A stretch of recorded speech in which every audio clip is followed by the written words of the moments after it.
UP में शीतलहर का अलर्ट जारी है। 6 डिग्री तक गिर सकता है पारा। प्रदेश में घने कोहरे की भी चेतावनी दी गई है। बता दें कि सड़क और रेल यातायात पर कोहरे का असर है। ठंड से बचने के लिए लोग अलाव का सहारा ले रहे हैं। तो बड़ी जानकारी आपको दे रहे हैं। यूपी में शीतलहर का अलर्ट लगातार जारी। ऐसे में 6 डिग्री तक बताया जा रहा है कि पारा और गिर सकता है। प्रदेश में घने कोहरे की चेतावनी दी गई है। सड़क और रेल यातायात पर कोहरे का असर है। ठंड से बचने के लिए लोग अलाव का सहारा भी ले रहे हैं। तो तस्वीरें बयां कर रही हैं कि ठंड किस कदर, और साथ ही बता दें कि कोहरा भी बहुत ज़्यादा है, विजिबिलिटी कम है। ऐसे में लोगों को दिक्कतें भी हो रही हैं, लेकिन ये भी जानकारी मिल रही है कि 6 डिग्री से ज़्यादा पारा और भी नीचे जा सकता है। तो देवरिया से संवाददाता अजरेश जुड़े हुए हैं, झांसी से संवाददाता रवि, कानपुर से संवाददाता अनिल कुमार, ग्रेटर नोएडा से संवाददाता तरुण भड़ाना हमारे साथ में जुड़े हुए हैं। अजरेश, देवरिया में क्या तस्वीर देखने को मिल रही है?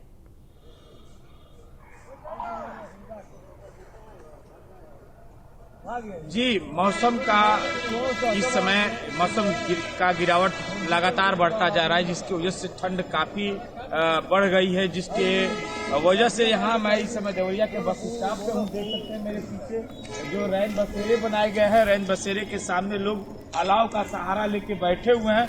ठंड काफी बढ़ती जा रही है, लेकिन यहाँ जिस तरह से रैन बसेरे की व्यवस्था की गई है, उस तरह से ठंड से निजात नहीं मिल सकता है। ठंड बढ़ सकती है, जिसकी वजह से इसमें ठहरने वाले लोगों के लिए दिक्कतें पैदा हो सकता है, क्योंकि यहाँ जो लोग हैं जो ठंड से बचने के लिए आग का सहारा ले रहे हैं। तो आग का सहारा यहाँ के स्थानीय जो लोग हैं जो रात में रुके थे, वो सीधे सवालिया खड़ा करते हैं कि नगर पालिका केवल फोटो खिंचाने के लिए कुछ लकड़ियां यहाँ गिरा गई थी, जिसको लेकर ये लोग अभी आग जला के किसी तरह सहारा ले रहे हैं।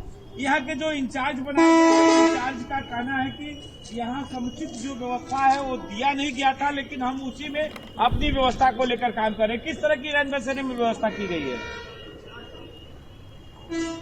बताएं,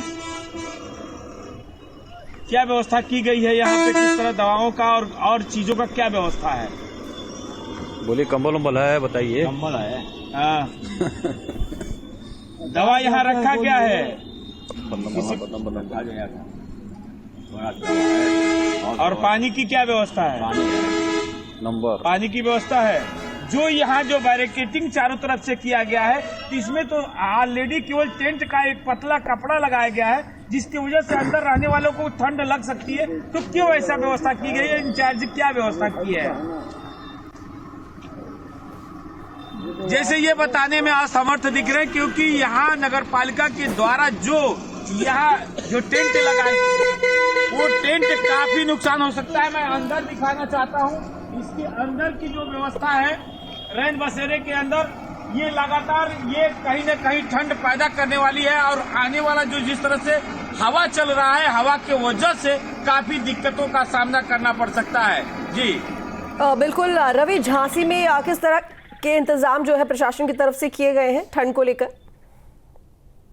जी, आपको बता दें कि जैसे जैसे 2025 आ रहा है, वैसे वैसे सर्दी का सितम भी अपने कहर पर बढ़ता जा रहा है। और इस समय दिसंबर का महीना चल रहा है, और दिसंबर के महीने में शुरुआती दिसंबर है, और जहां देखा जा रहा है कि शीतलहर और जो आसमानी धुंध है, जो सुबह सुबह और शाम के समय वो ज्यादातर दिखाई दे रही है। और हाईवे पर सुबह के और शाम के समय, रात के समय वाहनों की रफ्तार थम सी जाती है। वहीं अगर बात की जाए प्रशासन के द्वारा, तो जिला प्रशासन के द्वारा और नगर निगम, महानगर और तमाम नगर पालिकाओं में जो रात्रि के समय अलाव की व्यवस्था की जाती थी, वो उसके अभी तक किसी भी तरह से कोई इंतजाम नहीं किए गए हैं। यात्रियों के लिए, राहगीरों के लिए, जो राहगीर है वो अपने पैसे से अलाव की व्यवस्था करते हुए नजर आ रहे हैं, वो चाहे दुकानदार हो चाहे कोई भी हो।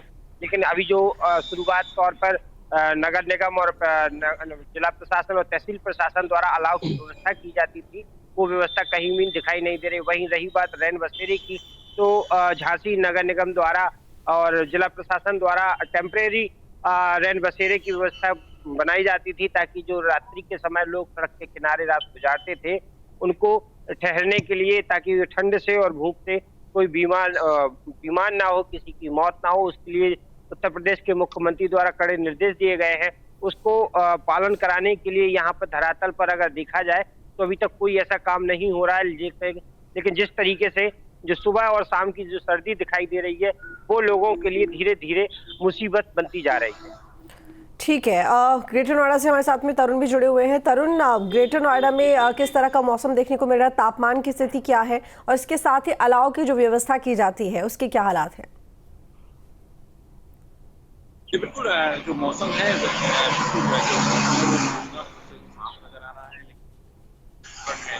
है वो लगातार तेजी से बढ़ती हुई नजर आ रही है, क्योंकि बर्फबारी हुई है जिसके बाद और बारिश हुई थी, उससे भी मौसम तेज और हवा से चलते हुए जो मौसम है पूरा बदलाव किया गया है, बदलाव होता नजर आ रहा है।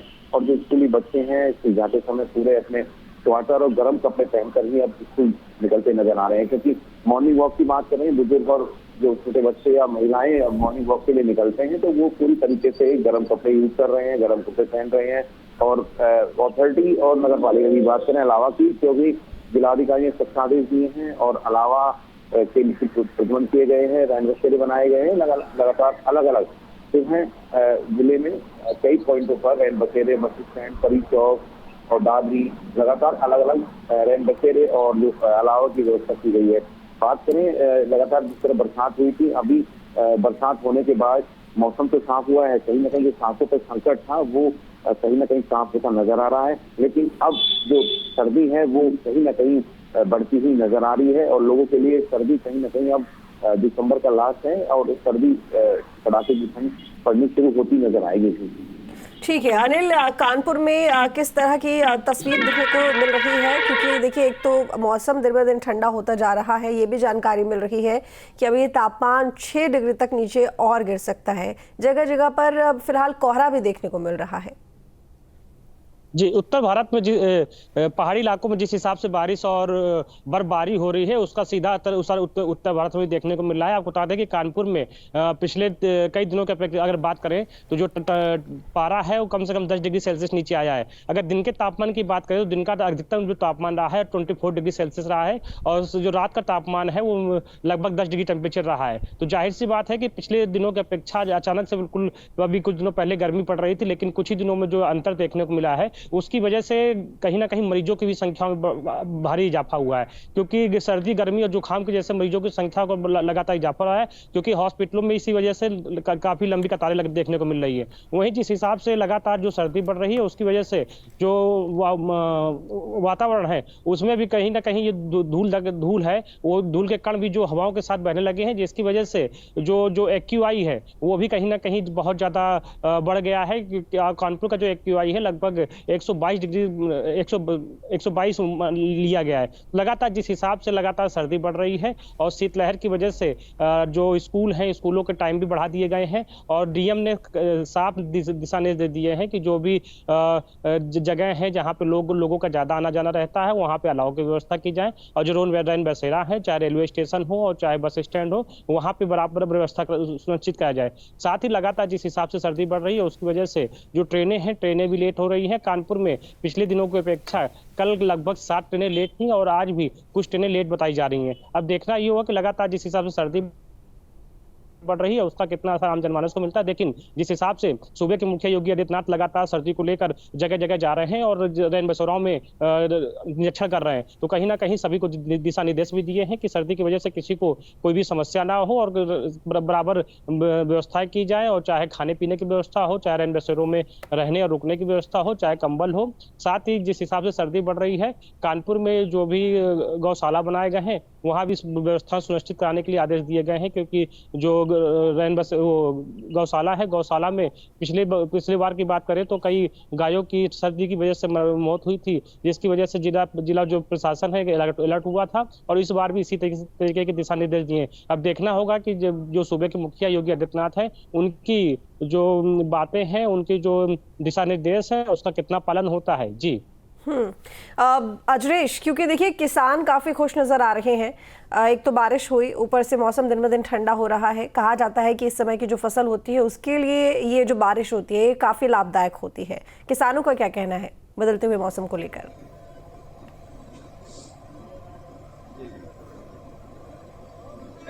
जी, आपको बताते हैं इससे शीतलहर की वजह से जो रबी की फसल है उस पर बहुत लाभकारी है, क्योंकि इसके वजह से किसान और खुश नजर आ रहे हैं लगातार ये शीतलहर से फसल पे काफी असर दिख रहा है और फसल की ग्रोथ भी होगा। इससे किसान बहुत खुश हैं और किसानों का कहना है कि इस तरह से मौसम रहा तो आने वाली फसल हम लोग की काफी मजबूत और अच्छी होगी। रवि, झांसी में किसानों की क्या स्थिति है, क्योंकि हर तरफ यही सुनने को मिल रहा है कि किसानों की फसल के लिए ये मौसम अच्छा है, और बारिश को लेकर, क्योंकि ये कहा गया था भविष्यवाणी में कि बारिश 2 दिन होगी, लेकिन एक ही दिन हुई, और आगे भी ये जानकारी थी कि बारिश और हो सकती है और साथ ही तापमान में और भी ज्यादा जो गिरावट है वो दर्ज की जा सकती है। ये आपको बता दें कि किसानों के लिए ये मौसम बहुत ही अच्छा होता है, क्योंकि जिस तरीके से जो आसमानी बूंदें हल्की हल्की ओस के माध्यम से किसानों की फसलों पे जो पड़ती है, उससे किसान की फसल और उपजाऊ होती है। लेकिन झांसी में आपको बता दें कि अभी तक जो किसानों की खेती की बुवाई का समय है वो पूरा नहीं हो पाया है, क्योंकि किसान सुबह से लेकर शाम तक खाद के लिए लाइन में लगा हुआ है। यहाँ पर किसान खाद और यूरिया के लिए सुबह से लेकर रात जगा करके खाद पाने के लिए बिल्कुल आपस में लड़ते झगड़ते हुए नजर आ रहे हैं। वही जिला प्रशासन द्वारा किसानों के लिए तमाम पर्याप्त खाद उपलब्ध कराई गई है, लेकिन फिर भी वो खाद किसानों को समय पर उपलब्ध नहीं हो पा रही है। वहीं अगर बात की जाए तो जिस तरीके से जो रेलवे स्टेशन है और बस स्टैंड है और पार्क तमाम से जो चौराहे हैं, वहां पर जिला प्रशासन, तहसील प्रशासन द्वारा अलाव की व्यवस्था की जाती थी। बहुत शुक्रिया आप चारों का तमाम जानकारी के लिए। तो बता दें आपको कि मौसम लगातार बदल रहा है, तापमान में गिरावट दर्ज की जा रही है, आगे आने वाले दिनों में ठंड और ज्यादा बढ़ सकती है। न्यूज नेशन अब व्हाट्सएप पर खबरों के ताजा अपडेट के लिए न्यूज नेशन के इस QR कोड को स्कैन करें।